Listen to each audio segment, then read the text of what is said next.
Hey, welcome into another episode of A Couple of Things here at Whoosh with me, Louie. I'm joined, as always, by Rachel. Hey. And today we're going to go to the running side of Whoosh. I know we spend a lot of time on the comics side, not necessarily the running, but my running partner happens to be none other than my amazing wife.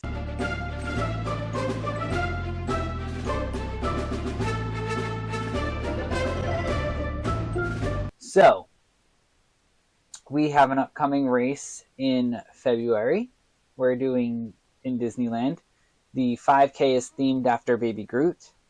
Who doesn't love Baby Groot? It's true. The 10K is themed after Ahsoka. I believe, if I'm not mistaken, the half marathon might be... Is it Mickey themed? It is Mickey. And then the challenge is the Dumbo challenge. Because you get a Dumbo-themed medal for doing the 10K and the half in the same weekend. Yep. So, I don't know about you. I know we skipped the 5K because we wanted to just focus on the challenge. We have done something similar to that in the past when we did the Wine and Dine challenge back in 2017, which also happens to be the same weekend we got engaged. So, your thoughts on doing a 5K, a 10K, and a half all in the same weekend? It started off very cocky, I thought, especially when we first started running. It was right after, we got together right after college. And I was like, oh, of course I can do it. Of course, like I played sports my whole life and got my ass kicked from running completely. So my thoughts on it used to be, oh yeah, easy. Now it's, oh my God, I have to train again. I have to get my whole body and mentality ready for that because it's hard and long and tiring. Yeah, no, for sure. It really is.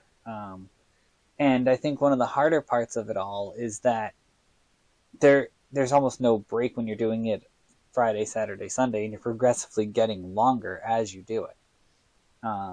And I know for us, going out to California is a different experience. We're from the Northeast, where we have blacktop and tar, where it's a little bit softer of a surface. Not too much, though, but definitely you can feel that difference when you run it. Well, we were so naive because we thought, yeah, we can run 3 races and do 2 parks in, 2 days, then jump on a plane again and come back. Like, it was killer. We killed ourselves for a lot of fun, but it did take a toll on us, even in our prime. And I mean, that was the Wine and Dine was the 3 one. When we went out to Cali, we did the Infinity Gauntlet Challenge back when they used to have a Marvel themed race weekend, and it was awesome. We do have a medal that is Infinity Gauntlet. We have the Eye of Agamotto as a medal, and I believe oh jeez, I think it's just an Avengers half marathon medal. Yeah, if I'm not mistaken. It's just the A. Yes. Yep. So that was cool. There was superheroes all along the course. One of the cooler parts I thought, and you thought, I believe, because I remember you talking to me about it a lot, and you can correct me if I'm wrong, was the cosplayers that they had along the road, I believe close to like Angel Stadium. It was right as it was like on the outskirts of Angel Stadium, so it was like in their parking lot almost coming into the field, which was really cool. But also, it was our first time actually cosplaying or like Disney bounding, which yes. I always forget about because I didn't realize it was us cosplaying for the first time. Yeah, no, that's true. That's true. I was Dr. Donald Blake. And I was MD Foster. Because we only had a certain number of letters, to be completely transparent. And we couldn't do doctor for both. So. And we needed something light. Yes. And easy, and we did it in a week, I think. Yeah. I think we always do, we wait until the last moment. And we're like, oh crap, we should have done something. But we did it. We got recognized, which was really cool. Yeah, that was pretty cool. Because it is such a deep cut. Because we didn't go as a normal Thor with his hammer and his costume, but we just wore scrubs. So if you actually read the comics in the old days, you would know that he was actually a doctor. Exactly. Which was really cool. And that's why you were saying, like, we went light, we went comfy, we went casual. So the scrubs were the perfect thing to run in the California heat with. So it worked out really, really well. And I'm glad they're bringing back some superhero races again, even if it's only a 5K for Groot here. For Groot here, I think there's a Rocket one in Disney World, maybe? As part of, like, the Springtime Challenge. There's some sort of connection there, too, I'm blanking on right now. But it seems like they're starting to use more of that again, which is cool. Well, I think with the RunDisney's 2s, it's hard because it's such a big commitment running-wise and then financially-wise that we've had a hard time finding a race that meshes both of us together. And I feel like this is the first time we've both looked at a race in person and be like, perfect. Like, this checks all of our boxes. It's exactly what we want. There's a little something for you, a little something for me. Because I feel like the Cali one, when we did the Infinity Gauntlet, that was more for you as the race, but I wanted to go see the park.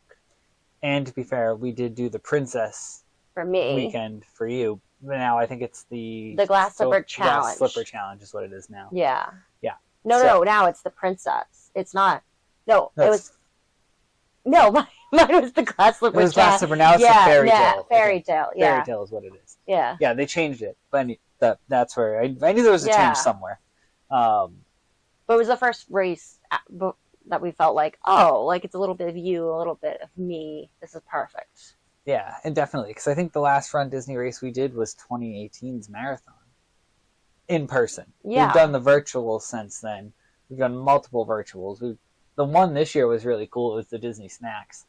So now I have a Dole Whip medal, which is pretty sweet. And it was all 5Ks. So. But we just did the marathon alone. We didn't even do like the multiple races. The last multiple races was when we got engaged. Yeah, in 2017. Yeah, because we haven't found one that was like for us, really. Yeah, no, it's hard because they cut back on a lot of their themed ones that I wanted to do, like their Star Wars light side, Star Wars dark side. They got rid of the Avengers.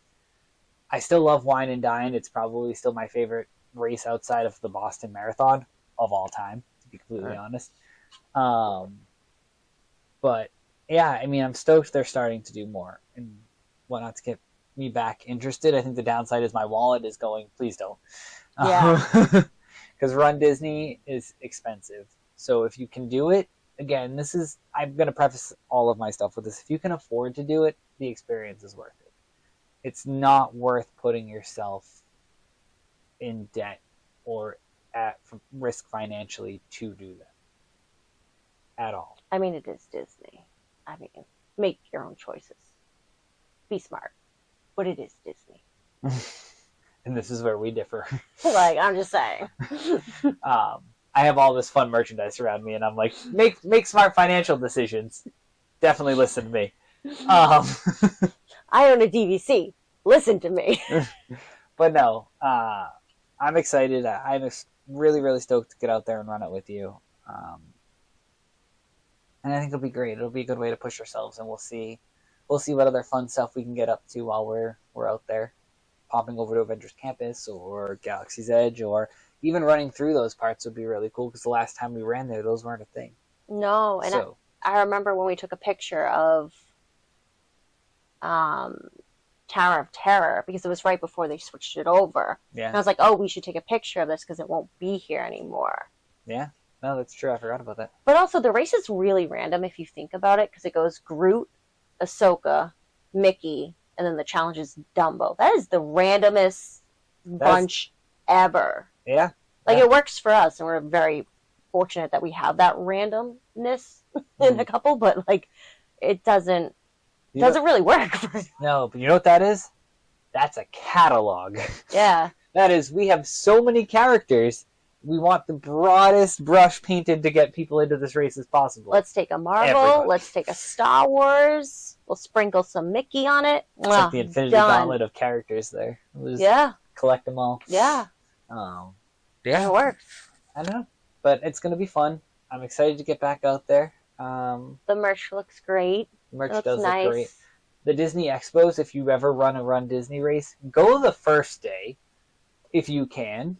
Having done the Disneyland one we were talking about, the Avengers one, and we got out there that Friday, by the time we got to the Expo Friday night, the place was really scarce. Yeah. We did not get a lot of the stuff we wanted. You can find it on eBay usually, because people end up buying multiples, and then you have to pay the upcharge for that, which is never fun. But that would be my recommendation. Even if you're running Saturday, if you can book your hotel for like Thursday, get there on the first day. If you're looking for anything particular merchandise-wise, do that. It does look like they're also now doing pre-orders a lot more than they were before. I think before you could only order like the pin sets and magnets, maybe. Yeah. But now there's actual like T-shirts, there's running jackets, there's vests, there's ornaments, there's all kinds of stuff you can pre-order ahead of time now. So that's also an option you should 100% take advantage of if you can. And even if you're not confident you're running, Run Disney actually has a lot of running plans to help you get to your mileage, which is really cool. They work with a coach, and they actually come up with weekly workout plans. So if you're just doing the 5K, the 10K, the half, a challenge, or a marathon, there's all those different plans that you can actually use as a resource, which is really nice. The other really nice thing about Run Disney is that their race photos now are through PhotoPass. So if you buy the PhotoPass for your trip already, you'll get all your race photos for free, which is a really, really nice and convenient way to have them all. I think on that note, though, we'll call it on a couple of things and leave you with a couple of thoughts, I guess. What would you like to see for a Run Disney themed race? Have you done a Run Disney themed race? And if not, would you consider doing one in the future? Let me know in the comments. And why does Disney love bottlenecks for runners? Yeah, if you can answer that question in the comments, that would be great. I would love to know that explanation. But we'll catch you here next time. Yeah, see you guys later. Thanks.